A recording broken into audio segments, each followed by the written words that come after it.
The camera is an EOIR sensor, so it's able to see in the visible light spectrum and also in the infrared spectrum. The reason we have these camera systems is to be able to track targets, to be able to identify targets, or to be able to generate target coordinates that we can use for weapon solutions. My role in the first flight, I was sitting in the back seat of the 72 here working the camera system, and we were just looking around at boats in both the Potomac and the Patuxent River, as well as vehicles and other various things around the southern Maryland area. The reason this is so significant is because as a fixed wing background, like myself, it's a unique opportunity to be able to hop in a helicopter and be able to utilize these sensors so that we can learn how to better implement them in the future as we move forward into our test squadrons. So it's important that we learn this now so that, again, when we move to our test squadrons, we'll know how to implement this for the warfighters.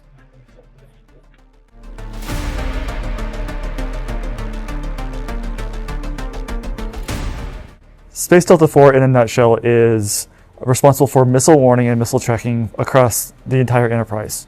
We are the all-seeing eye looking for missile threats that impact the entire globe, not just North America. Space Delta IV has a myriad of weapon systems to enable their mission. The one that people are most familiar with is the space-based infrared systems, which is our on-orbit assets that peer from the heavens down to the Earth. From our terrestrial base, we have two specific weapon systems, the upgraded early warning radar, as well as the Parks radar up in North Dakota that perform those terrestrial-based sensors looking from the ground up. So the geo assets look from the geo belt down at the Earth, and then our ground-based assets are looking from the ground to the sky, and we see everything in between and characterize it and see if it's a threat. More than a dozen ballistic missiles hit 2 military bases in Iraq that house American troops. If you talk about a realistic launch scenario from one of our adversaries, prior to launch, we'll be using Delta 7 to give our indications and warning to kind of prep our operators for that fight. And then once that launch happens, Delta 4 sees that within seconds of that launch occurring. Delta 4 is viewing that from the space-based sensors. So in order for those space-based sensors information to get to CONUS where it's processed, it has to go over SATCOM links and ground links. And those are protected by Delta 8 and Delta 6.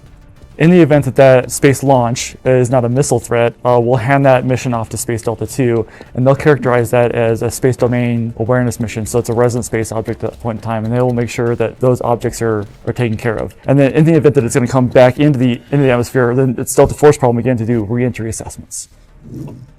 Space Delta 4 is headquartered at Buckley Space Force Base, Colorado. But then we have our upgraded early warning units across the perimeter of North America, as well as Greenland in the United Kingdom, and then we have satellite relay stations on almost every continent.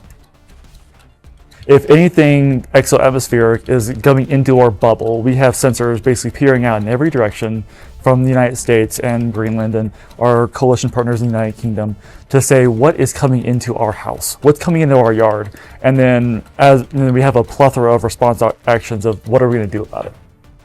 We brought the low light SWIR monocular today. And the low light SWIR monocular allows the warfighter to see in low light conditions as well as see daytime laser spotting for targeting lasers. A warfighter on a battlefield will be lasing a target, but it's pointing a laser beam invisible to the eye at a specific building. Unfortunately, that fighter can't see that laser. Bore sighting got knocked off. It could be pointing at something else. He or she is not able to see that.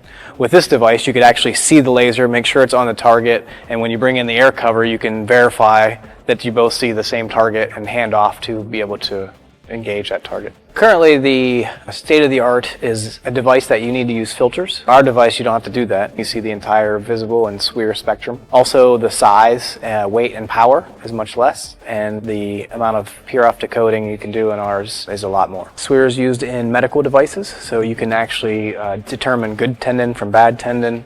When you look at cartilage that's been damaged, in a specific SWIR wavelength, if you filter for that wavelength, you can actually see that damage where you can't see it with a visible eye. So it'll allow you to actually get in and cut that damage out and only the damage. Today we discussed SBIR funding to help us get along a little faster. The demo went really well, yes. Everything went as planned. We got a lot of good feedback from the team and some action items to move forward with. So I think both the funding and the feedback for the product will help us develop a better product for the warriors.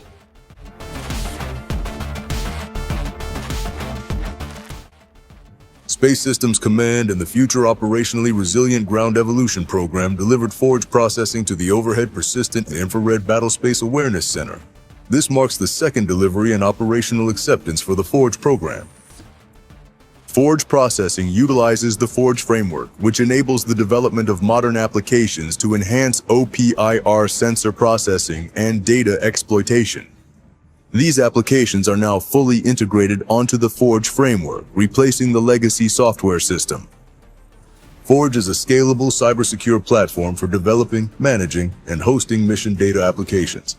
Forge processing provides modernized mission processing capabilities to address evolving threats and includes development of a new intuitive user-defined interface, improving ease of use for space operators. It supports legacy servers, GEO, polar, and HEO satellites, as well as emerging LEO and MEO systems with significant cybersecurity improvements, bolstering OPIR battlespace awareness and technical intelligence missions, and enhanced missile detection and tracking, providing vital OPIR data to operational warfighters.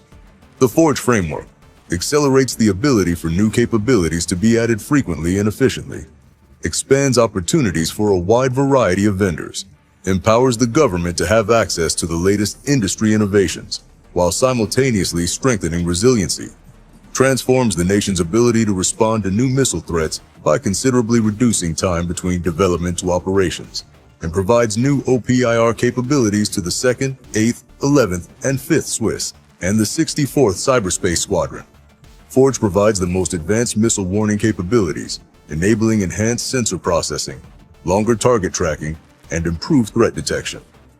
These innovations strengthen our nation's ability to respond to emerging threats with greater speed and agility, keeping America and our allies safe.